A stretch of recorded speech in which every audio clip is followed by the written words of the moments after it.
Code TV. Aujourd'hui, une nouvelle vidéo de présentation qui ne porte pas sur un boîtier, encore moins sur une alimentation, ni même sur une carte graphique. Nous allons plutôt vous parler d'Ultrabook ce jour avec le tout nouveau Acer Aspire S7.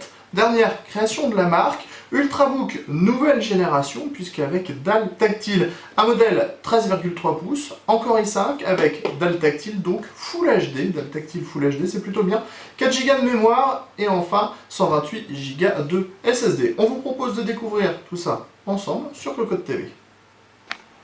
Allez, on se lance dans cette découverte de ce Aspire S7, une toute petite machine comme on l'a dit, machine en Core i5 dernière génération qui est quand même proposée à un tarif relativement élevé puisqu'on est sur 1250 € environ pour cette version en 13 pouces. On découvre d'abord le bundle comme toujours, on soulève donc l'ensemble pour y découvrir dans un premier temps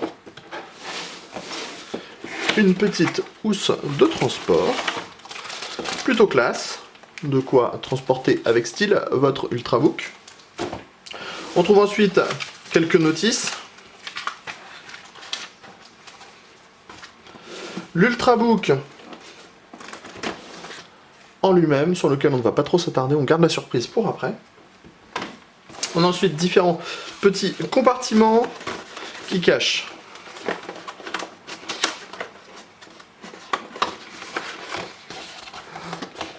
les autres notices de votre S7.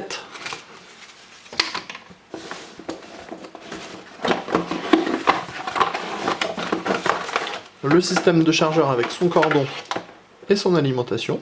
Plutôt stylé l'alimentation. Et on trouve enfin les petits accessoires, à savoir l'adaptateur USB vers Ethernet, mais aussi l'adaptateur mini HDMI vers VGA.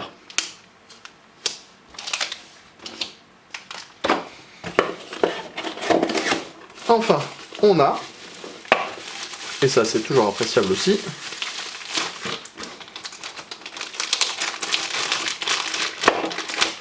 une toute petite souris qui se mariera très bien avec votre Ultrabook. Tout de suite, on passe à la présentation du S7. On commence avec quelques tech specs sur ce Aspire S7. Tout d'abord, 1,2 cm de haut, c'est ultra fin. On est ensuite sur un châssis qui est en 13,3 pouces et vous allez le voir, la dalle à l'intérieur est en Full HD, donc 1920 par 1080. Le châssis est en aluminium avec une partie en magnésium en dessous. Sur le dessus, on a exactement le même effet que sur un iPhone avec une partie qui semble comme vitrée, blanche et avec un tour en aluminium. C'est absolument superbe, il n'y a rien à dire ou redire à ce niveau-là. À l'avant, pas grand-chose de spécifique, on a juste le petit loquet qui permettra d'ouvrir l'écran comme ceci. On passe sur le côté droit. Sur le côté droit, on découvre le lecteur de cartes ainsi que deux ports en USB 3.0. À l'arrière, on découvre des grilles d'aération qui proviennent en fait d'en dessous du châssis. Le dessous du châssis est remontant et servant de charnière à l'écran. On a donc les grilles d'aération et quelques diodes d'activité, par exemple pour la veille ou la charge. Enfin, du côté gauche, qui se retrouve maintenant à droite, on a le DC-in, le micro HDMI, l'entrée, enfin la sortie pour le casque et le petit Power-On. Sur le dessus, on l'a déjà vu, on a donc cette belle matière qui présente très bien. Et en dessous, le S7, on découvre deux haut-parleurs Dolby. Le son est plutôt bon pour la taille. On a ensuite une grille d'aération et les petits pieds en caoutchouc qui sont disséminés aux quatre coins de ce petit S7.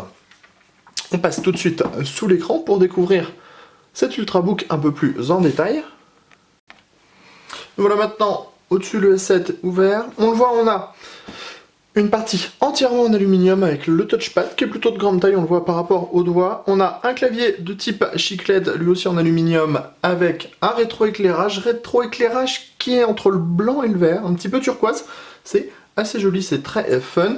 Et on a enfin la dalle 13,3 pouces en Gorilla Glass, 1920 par 1080, donc très grosse résolution. Pour un 13,3 pouces, on a bien sûr une petite webcam avec son micro. Bref, tout ce qu'il faut pour faire de la bureautique et un petit peu plus. On le voit, l'allumage, à la sortie de veille, l'allumage va être assez rapide.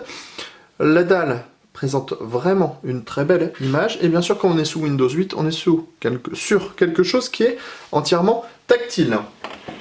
Au niveau de la configuration, on aura un Core i5 3317U, un SSD 228 Go, 4 Go de DDR3, le Wi-Fi N, le Bluetooth 4.0, la batterie sera de type 4 cellules et on est bien sûr sous Windows 8, 64 bits. On pourra repasser sur le bureau ou revenir sous l'écran d'accueil de Windows et on vous proposera un test très complet de cette petite machine au niveau de ses performances, de son autonomie et de son usage très prochainement sur cocoteland.com. Sur ce, on vous dit à très bientôt pour des prochaines vidéos de présentation sur Cocotte TV.